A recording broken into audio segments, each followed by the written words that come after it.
Good morning and welcome to the show. With me today, I have Georgia Carter-Turner, who is a Sheffield native and is currently the communications manager of the Florence Lauderdale Tourism Office. So thank you for being here. Thank you. And glad to be back. I know, we're glad to have you back. Thank you. Both personally and professionally. Thank you. So we're in the new building and it's beautiful. Well, thank you so very much. How long have you all been in the building? Well, we've been in here for about a month. We came in and about mid-May and decided to have a couple of weeks to get all the kinks out before we have our grand opening June 2nd. Okay. And how long did it take to build the building? Well, we started construction in March of last year. That's not long at all. It really is not long to have a show place like we have. It's about a $2 million investment. And so when you think about that and think of how huge it is, I mean, it's about 7,500 square feet, things that had to be put in. So, but it's all coming together. And so by the summer, we'll be up and running in full force and it's going to look great. So how many visitors have you had already? How do you keep track of that? Yes, we do. We have a sign-in sheet when people come in. We have our 2 visitor experience specialists that we've hired. And is that something new for you all? It is new. We have 2 new people that we've hired as a result of the center opening. So they ask everyone where they're from and have them sign in. We've had people from as far as Arkansas and Michigan. I think there's been about 65 people within the couple of weeks that we've been open. So it's just amazing, and we're expecting to see a lot more people. We haven't had any international visitors yet that I know of, but we know that there's a lot of people coming in. That is amazing. Well, it's a beautiful building. Thank you. So walk me through some of the exhibits that are in the visitor center part. Well, probably the most popular exhibit right now is our music exhibit. It's a big drum where you walk in and there's Muscle Shoals music playing. You can see information about all of our music achievers in the Shoals area throughout the years. And really the popularity of that has come from the Muscle Shoals movie, the documentary that's just come out. So everybody wants to know, oh, where's Rick Hall? Where's Jimmy Johnson? Where's David Hood? So it's been They're at home. And too, they see their picture and go, oh, there's Rick. Yeah. That's what he looked like. Yeah. So, but that really has probably been the most interesting part of all of it because of our music heritage. We've got an exhibit about the dam and TVA and what that's meant to the area. We're even going to have an aquarium here with local fish. One of our local folks is putting together an aquarium for us here, so that's going to be cool. That's nice. And then we also have information about, of course, all of our great museums that are here. We've got a kind of a replica of the Frank Lloyd Wright home, the Rosenbaum home, that's been very popular for people to see. We've got information about Pope's Tavern. We've got information about W.C. Handy Home.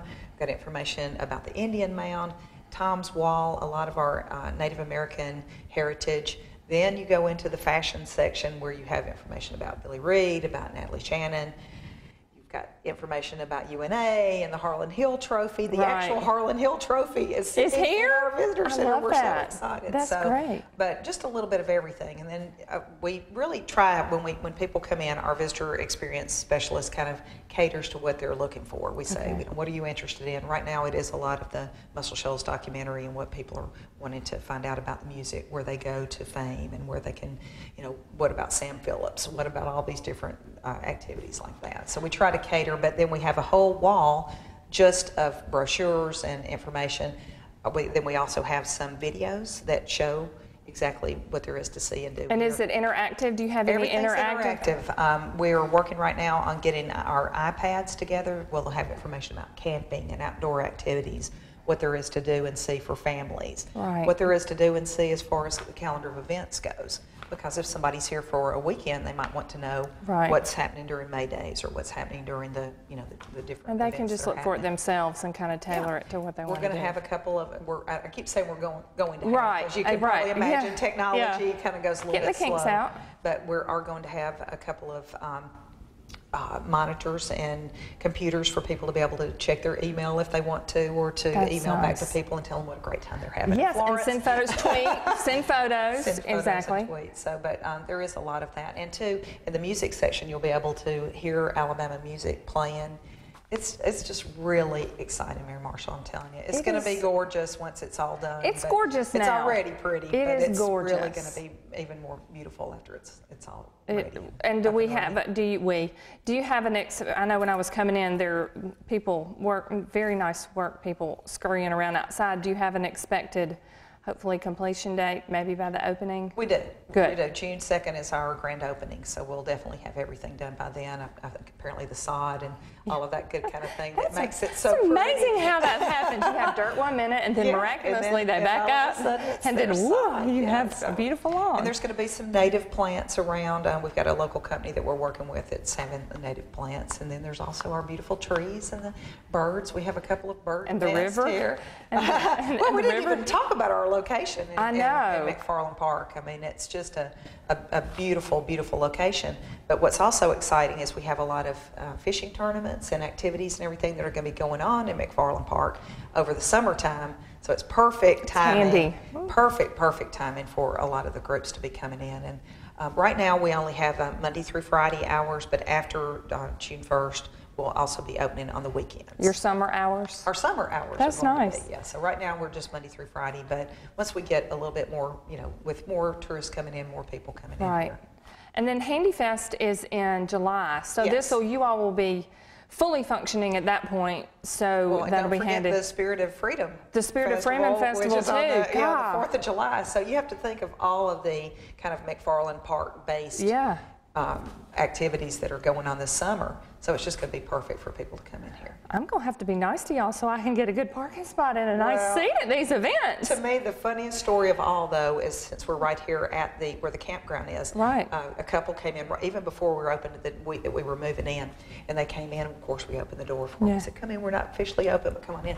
And the man looked around and he said, "I have never seen a campground with a visitor center this nice." Well, that has to make you feel good. So it is, but we said, well, we're not only the campgrounds visitor center, we're the whole area. Yes, we are.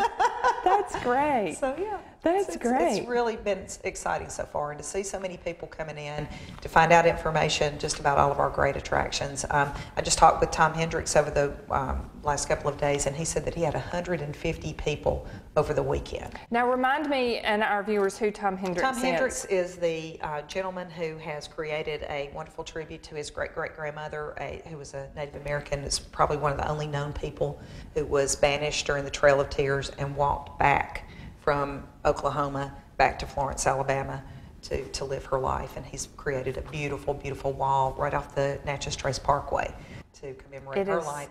But he is featured in the Muscle Shoals documentary. Right.